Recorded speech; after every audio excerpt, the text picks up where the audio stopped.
Introduit en Côte d'Ivoire en 1980 à la station Sienra d'Anguédédou à Zaguié, le SAFU n'a malheureusement pu bénéficier de programmes d'amélioration et de développement, contrairement à d'autres cultures telles que le café, le cacao, le palmier à huile, les bananes, desserts et plantains, etc. En effet, c'est à Petit Yapo, un village situé à 17 km d'Agbeville, que nous avons rencontré M. Oou Faustin, officier de douane à la retraite et producteur de SAFU depuis 2004. Cette contrée est reconnue comme une grande zone de production de SAFU. Le SAFU est comestible. Il se distingue par la variété de ses couleurs, allant du rose clair au bleu marine, en passant par le bleu violacé. Ce fruit au fort potentiel suscite un intérêt croissant. Monsieur Oou ne s'est pas fait prier pour présenter cette merveille. Le SAFU est un fruit oléagineux qui provient de l'arbre qu'on appelle le safoutier. Et le nom SAFU, c'est un nom d'emprunt. En Lingala, au Congo, les gens l'appellent le SAFU. Mais ici en Côte d'Ivoire, nous ne le connaissons pas. Les Camerounais l'appellent Atanga. Les Français l'appellent prune d'Afrique. Il y a plusieurs noms. Chacun donne son nom parce que c'est typiquement africain. Et l'arbre pousse souvent en Afrique centrale. C'est depuis 1977 que le père fondateur, son Excellence Félix Houphouët-Boigny, a introduit le SAFU en Côte d'Ivoire. Il a confié à la Satmassi d'Azaguié pour la vulgarisation. Ce produit n'a pas pu être vulgarisé. Et ensuite, il y a un Congolais du nom de M. Mpugui, un fonctionnaire international qui est arrivé en Côte d'Ivoire. Et il a fait un champ d'expérimentation à Azaguié Awa. C'est de là est parti le SAFU en Côte d'Ivoire.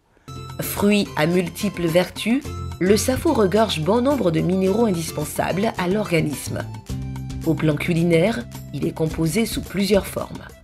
Outre son utilisation alimentaire et industrielle, on lui prête également des propriétés thérapeutiques et médicinales dans la pharmacopée traditionnelle. Le SAFU est également utilisé dans la fabrication de produits cosmétiques. Le SAFU contient des substances nutritives pour le corps. Le SAFU contient des acides, plusieurs acides. Et quand nous consommons le SAFU, ça élimine beaucoup de maladies dans le corps. Ça éloigne des maladies dans le corps. Les acides que contient le SAFU détruisent les graisses en excès dans le corps. Ça détruit le cholestérol en excès dans le corps.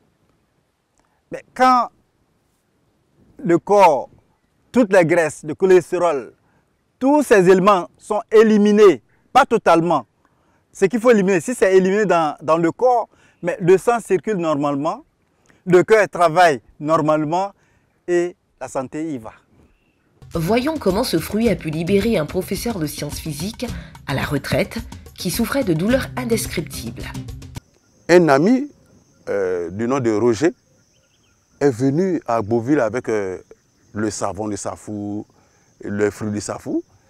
Et un de mes grands frères m'a fait appel, je suis allé, j'ai acheté le savon, je me suis lavé et c'était très très bon.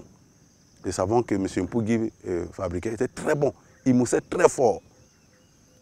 Le lendemain, 2 jours après, quand il est arrivé, je suis allé lui dire, cette fois-ci, tu vas rester chez moi au village, à la maison. Et il est venu avec des fruits du SAFU. Et le soir, ma femme a fait des ragoûts d'igname, parce que moi j'aime beaucoup ça. On a mis ces fruits-là dans ce plat et j'en ai mangé 1, 2, 3, 4, je vous dis bien 4 fruits. Cette rencontre va changer totalement ma vie. Pourquoi? J'étais quelqu'un qui était toujours constipé, constipation chronique, qui était toujours ballonné. Je pouvais faire 2, 3, 4 jours avant d'aller à la selle. Je pouvais donner peut-être 1 heure ou 2 heures de temps. Et lorsque j'ai mangé les 4 fruits ce jour-là, lorsqu'on a fini de manger, 2 ou 3 heures après, j'ai commencé à avoir les yeux lourds. Je suis allé me coucher. Je lève la tête, les oiseaux commencent à chanter. Ça veut dire qu'il est jour. Mais j'ai dit à ma femme, mais qu'est-ce qui s'est passé?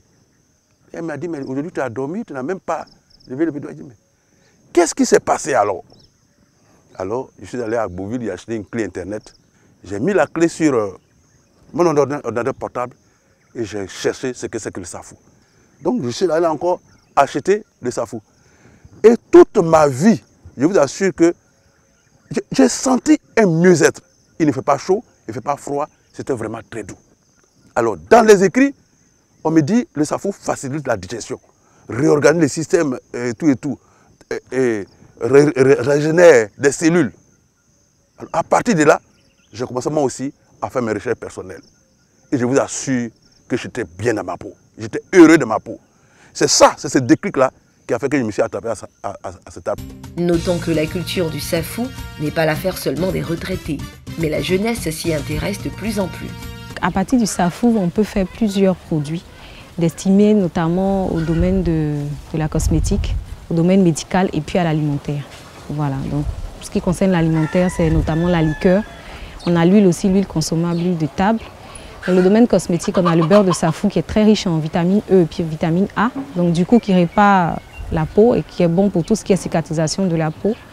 Et dans le domaine médical, on a un beurre adapté pour les soins des personnes qui souffrent de tout ce qui est problème de peau dans le cadre du diabète. Déjà dit que la vie facile, ça coûte cher. Ça fait perdre en temps et ça fait perdre en santé. Donc on gagnerait plus à s'intéresser, pas seulement à l'entrepreneuriat, peut-être à la formation, parce que tout part de là déjà. Donc ce serait intéressant de beaucoup plus se former pour être mieux outillé déjà pour la vie qui vient et puis pour être préparé si on a envie de devenir entrepreneur plus tard. Voilà, donc c'est déjà encourager toutes les femmes comme moi qui sont assez rares dans le secteur agricole. C'est déjà les inviter encore mes sœurs à rejoindre le secteur agricole, dire que ce n'est pas un métier réservé seulement peut-être aux hommes ou bien un métier réservé aux femmes, je ne sais pas. Mais en tout cas, c'est un métier qui nourrit. Et puis, ce serait vraiment intéressant que tout le monde s'y intéresse. Ma passion pour le safou provient d'abord des conseils que mon père m'a donnés et sa vision également. J'ai pris le temps de réfléchir. Puis bon, en tout cas, la vision est quand même bonne. Puis vu cette histoire de promotion de l'entrepreneuriat, j'ai dit pourquoi pas m'y lancer dans la chose. Mais moi aussi, il y a des idées que je vais soumettre ou proposer à la population ivoirienne et puis on verra.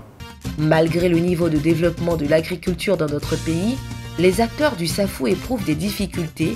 Au nombre de celles-ci, nous pouvons citer l'inorganisation des acteurs de la filière, l'inexistence d'un mécanisme de fixation de prix pour la commercialisation, le transport du fruit du champ aux différents marchés et la conservation due à sa périssabilité, la méconnaissance par les producteurs des bonnes pratiques agricoles et la maîtrise de la culture du safou. Je me suis lancé dans ça, je ne suis pas expérimenté, mais tout arbre a besoin de produits phytosanitaires. Jusqu'à l'heure où nous parlons, je ne sais pas quel produit phytosanitaire nous allons adapter au safoutier. Donc ça nous pose énormément de problèmes. Il y a des fruits qui commencent, ils ne sont pas matures et ça tombe. Il faut les traiter. Nous ne savons pas quel produit utiliser pour traiter ces fruits-là. Nous n'avons pas les moyens pour transformer nos produits. Nous faisons de la transformation archaïque, mécanique. Tout ce que nous utilisons, tout le matériel que nous utilisons sont des matériels mécaniques. Et ça nous fatigue, ça fait que nous perdons beaucoup d'éléments dans la transformation. Il faut noter que depuis 2019, le FIC a entrepris des actions avec la filière Safou, savoir une étude de l'état des lieux de cette filière a été faite. Cette étude nous a permis d'identifier les problèmes de la filière Safou, notamment le premier problème, le manque d'organisation de cette filière. Et ensuite, il y a aussi le problème de la transformation des produits issus du fruit et un problème de marché. Alors, le FIC a entamé dès 2020 2 projets pour la filière Safou. Un premier projet qui concerne l'organisation des acteurs de la filière Safou en organisation professionnelle agricole et un projet qui permet aux transformateurs de faire connaître leurs produits. Donc, ils ont été formés aux techniques de commercialisation et de marketing. Au regard de ces nombreuses difficultés et vu les potentialités dont regorge la filière, le FIRCA envisage des actions pour contribuer à l'organisation des producteurs de safou pour qu'ils trouvent en leur sein les solutions pour leur développement. Le rapport entre Ivoire Safou et le FIRCA, nous approchons le FIRCA pour nous aider. Et je crois que le FIRCA est en train de faire de bonnes choses pour le safou en Côte d'Ivoire. Et j'exhorte le responsable du FIRCA de faire plus. Ça aidera la Côte d'Ivoire. Cette filière au niveau du FIRCA a de très bonnes perspectives. D'abord, la première des choses, c'est de faire connaître cette filière aux Ivoiriens. Parce que bon nombre d'Ivoiriens ne savent pas ce qu'on appelle le safou, alors que c'est un fruit qui a beaucoup de vertus. Et il faut faire connaître cette filière à la population ivoirienne. En plus, le FIRCA va s'atteler à développer cette filière, développer tant au niveau de la production, au niveau de la commercialisation et au niveau de la transformation. Et j'invite les Ivoiriens à beaucoup s'intéresser à cette filière, car ce produit a beaucoup de vertus, autant au niveau de la santé. Et je crois que c'est une filière qui a de l'avenir.